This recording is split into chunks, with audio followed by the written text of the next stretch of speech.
The nation's leading heart experts are raising awareness of the life-altering consequences of uncontrolled high blood pressure and to motivate people to talk with their doctor and recommit to a treatment plan. I spoke with Dr. Abe DeAnda, Professor and Chief of Cardiovascular Surgery at the University of Texas Galveston Medical Center, to learn more about what prompted these new guidelines. Even though doctors have been able to reduce negative outcomes, cardiovascular disease remains the leading cause of death among Americans. These new guidelines have been put into place to reduce the impact of heart disease, hypertension, and stroke in our country. Since we cannot change our genetics, the American Heart Association is honing down on the modifiable risk factors associated with heart disease, and high blood pressure is one of them. Hypertension, known as high blood pressure, will now be defined as 130/80 for anyone with a significant risk of heart attack or stroke.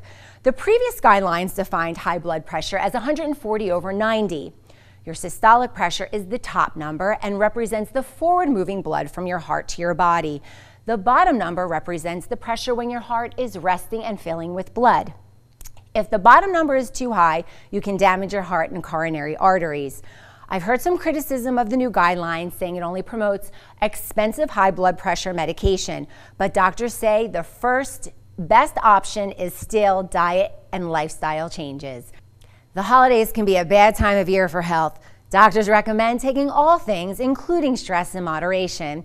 After you have a big meal, it's not a bad idea to get out of the kitchen and go for a walk before you plop down to watch a football game.